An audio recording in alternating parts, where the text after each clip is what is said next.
Petra, so I had a quick listen to the show last week, and you and Paul were speaking about identity through life and career changes.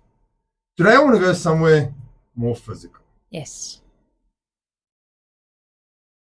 Is this something you're seeing specifically in women when you work with, or is it more personal than that? Or is it more personal than that? Premenopause.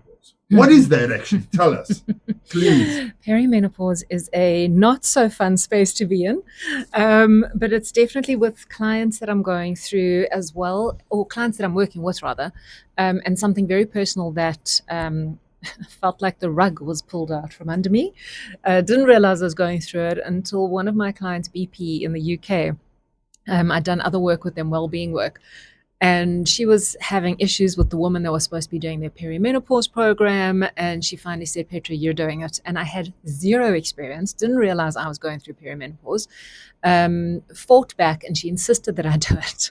And it's through the learning and creating a 2-year perimenopause and menopause program for them that I learned so much.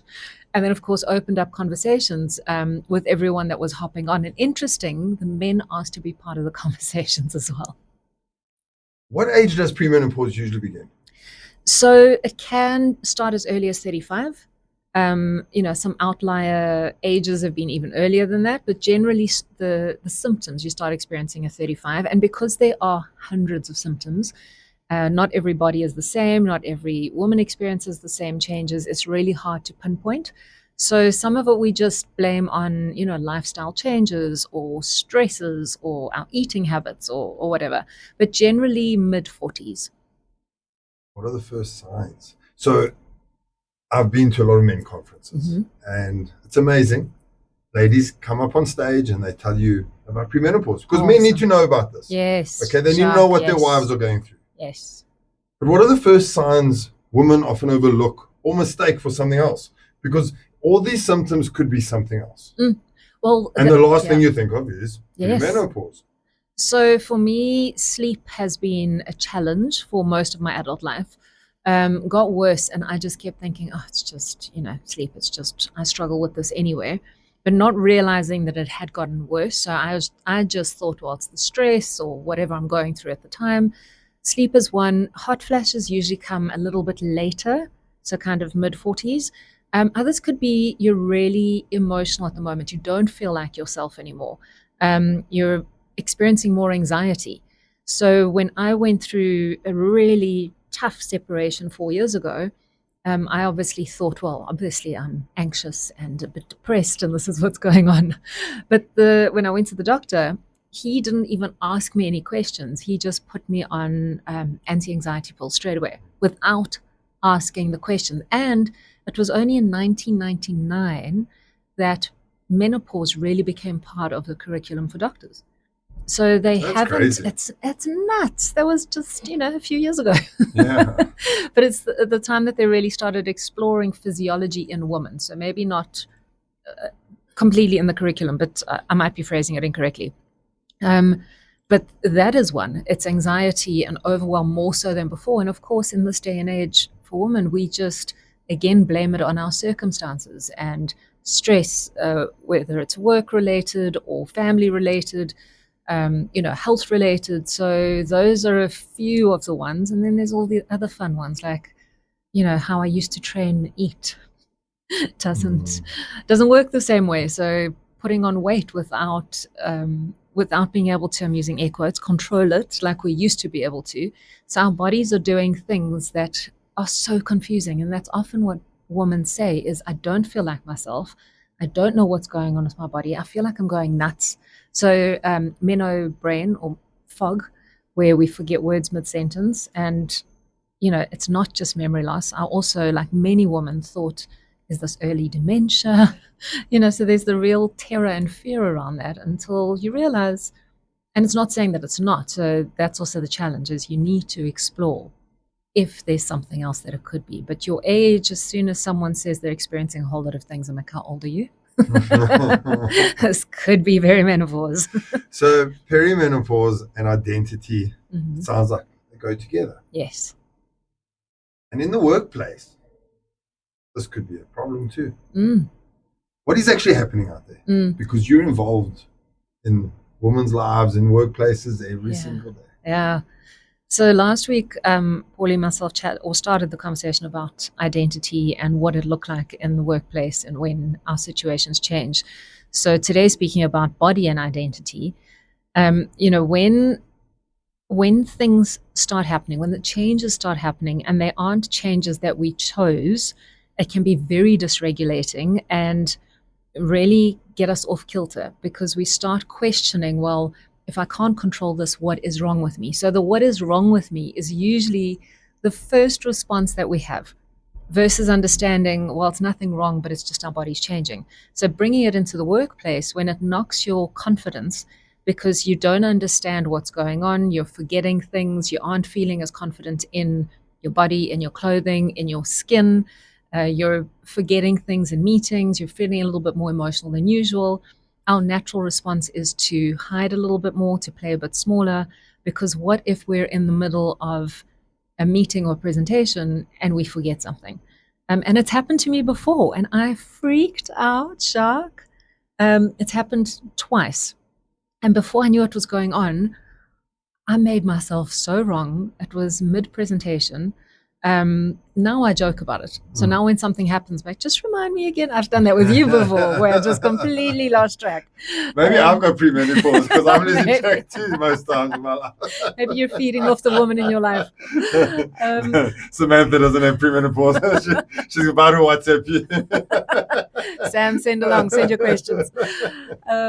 But yeah, in the workplace, and because it's taboo topic, we don't speak about it, we don't normalize it. It's made so wrong that also it's linked with our value in society. So when we're going through perimenopause, on our way to menopause or postmenopause, we're not as valuable anymore. We've got a shelf life, and that's culturally. It's men age gracefully, or they're silver foxes, or they become more distinguished.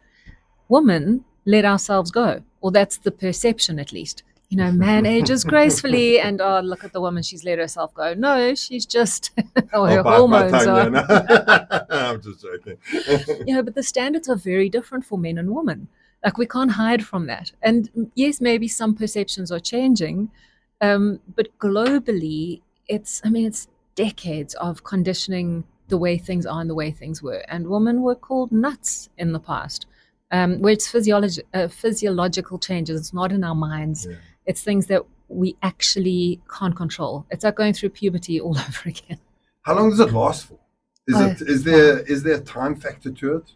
So generally, again, this is a generalization. There's always individuals, so don't take this as complete truth. Go get checked for yourself. But generally, the idea is that it starts mid-40s and it can last into mid-50s. So it's usually 10 years. 10 long years, where when women are going through it, like, good God, I cannot do this for another 5 years, 10 years, whatever the case.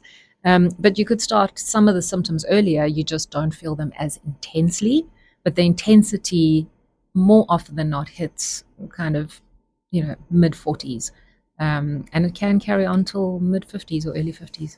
You're listening to Petra and Lorenzo, and we're chatting premenopause. When we come back, we're going to chat about some practical things women and men can do to help the situation and help themselves. Stay tuned. This is 919 FM, the Midday Exchange. I'm Jacques Wijtman, standing in for Paul Angel. So what are some practical things women can do to manage the symptoms and feel more like themselves when they start, in the middle of it, at the end of it, whatever?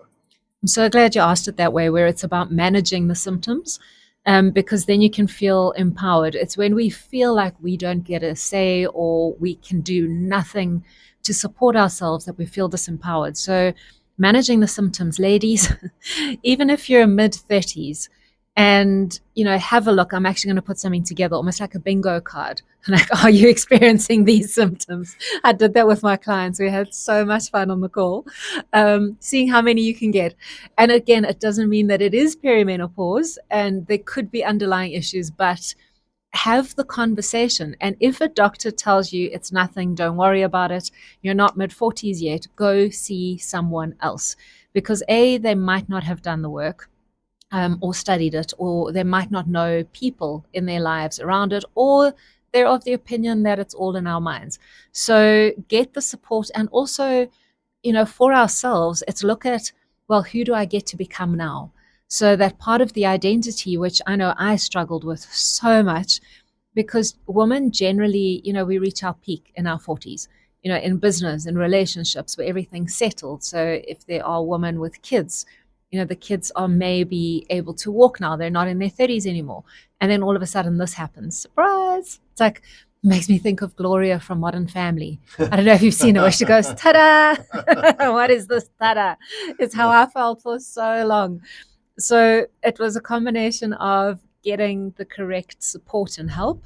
And I did have to see different doctors until I found someone that was willing to explore certain things with me and also call me out on things.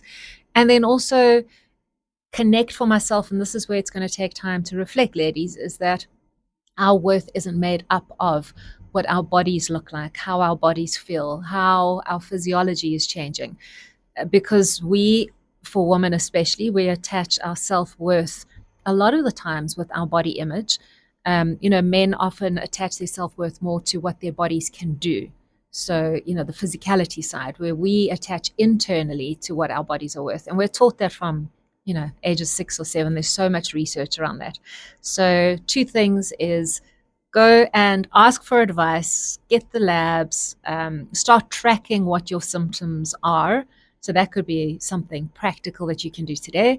And then also just do the work for yourself, that your body isn't your enemy. She's not failing you. She's just going through a transformation. And how can you love her differently or better and not let what's happening with her impact who you believe yourself to be? Exercise, how important is that? There are so many benefits to that. So, of course, we know the dopamine link. With progesterone and estrogen dropping, the hormonal changes in women, that affects the neurotransmitters in our brains, which regulate serotonin. So we've already got less of that. So exercising, which is going to help us boost our serotonin levels, our dopamine perhaps, is absolutely going to be valuable. And then, of course, there's the weight or the heavy lifting, which supports our bones because our bones deteriorate. Yes, it's vital. Do strength work. Strength and impact work for bone density, because that's one of the biggest causes in our 80s with women specifically. I don't remember the stats, but bone breakage in women is vastly, significantly higher in women than in men. So we need to start that early. So there are so many myths online about supplements and miracle cures. How can women tell the difference between good advice and misinformation? I think that we don't know until we've experienced it or tried it for ourselves. Also, our bodies are so different. So one thing might work for you and it might not work for her. Exactly. I mean, my closest group of friends, most of us are all going through this together, which, yay, fun. But at least we've got each other's backs. But it's always a topic of conversation because one of us will be experiencing something that the other one don't, or someone is taking these supplements that don't work for the other one. So it depends on our biology as well. But I think it absolutely, to your point, is do the research. And the thing is with the research, because finally there is not much, but still a little bit of money that's going towards research for women, there are new findings that are coming up. So I think it's just educate yourself and then take what works for you. Okay, before I let you go, let's get real. Yes. Okay. And I'm going to start with it from the beginning. Mm-hmm. Okay, everyone's going, men don't know, men don't know. But how would men know if the woman doesn't tell you? Yes. So let's start with the role part. What roles can partners, friends, family play in supporting someone who's going through premenopause, perimenopause? But I think the first thing is the woman needs to tell them that. Yes. So there's a few things there is either she doesn't realize what she's going through and she's just blaming it on circumstances. B, there's still shame and stigma around it. So that's a big thing as well. I mean, conversations I have with some men in my life, my dad, for example, who's still of the opinion where no, just outthink your way out of this, or, it's in your mind or mindset, because he was never taught what perimenopause is either. Completely. Like, oh no, Scott, don't worry about this, don't worry about that. I'm like, you're not understanding. So we do get kickback because not many men are like you that are so open to having the conversation. Seriously, Jacques. I mean, I told you earlier, I think on one hand, you're probably one. Besides medical practitioners, of course. I've just been like you. I went to a specific men's conference, and this is where it all came from. I'll be honest. Yeah. So it's happening at men's conferences. The awesome. chatter, the chat, and they had a doctor there talking about it and how men should actually come forward for their wives. Yeah, it's amazing. I mean, I've seen a few Instagram or social media posts where there's younger men. And not even perimenopause, just during their partner's cycles, where they've learned to read the cycle. So they know when she's in this part of her cycle, she's going to be emotional. When she's in this part of her cycle, she's going to be energetic. And they've managed to track that. So if you can also maybe ask the questions, because sometimes it's also on how you ask the question, right? Because if you go to your partner, like you're going through perimenopause or something because you're a bit emotional, probably not going to go down very well. But if you say, look, I've noticed these few things have changed in you. Do you think there's something to it and that it's worth looking at? That's a different type of conversation that maybe you've noticed where your partner hasn't noticed because she's so in the thick of things that she maybe hasn't even clocked it. But you on the outside looking in can spot the changes easier. So maybe that's part of the conversation, is saying, hey, my love, I've noticed a few things have changed. Do you think perhaps that? Let's ask the question. I grabbed my phone now because I looked on Play Store. Yes. If there are menopause apps, there's quite a few. Loads, and podcasts. Yeah. If you just type in menopause or perimenopause and then look at the popular hosts that have got the quality experts in there, so many. You can listen to them for days. If there's one thing you wish every woman and every partner, friend, or family member understood about premenopause, what would it be? To not make ourselves wrong for it. That's the biggest thing for me. It's something that I really had to look at because I saw it as a reflection on something I'm doing wrong. If I had trained more or eaten better or looked after myself or managed my day better, I wouldn't be experiencing all these things. So be kinder and gentler to yourself and to your partner. Have more empathy and compassion for your body, because oftentimes, as women, we turn on our bodies, that self-loathing and the self-judgment, which doesn't create more ease and calm and acceptance in our lives. So that's also a big thing, is get out of the judgment and rather asking your body, hey, body, what do you need today? How can I support you better? Carry on loving yourself. Yes. Don't stop loving yourself during the hard time. Oh, man. And the hormonal changes. Truth. Petra, thank you. Thank you, Jacques. Thank you for chatting to me about this important subject. That's amazing. And I'm sure you and Paul will get into this deeper next week and keep with your flow that's going on. Amazing. Thank you so much. That was awesome.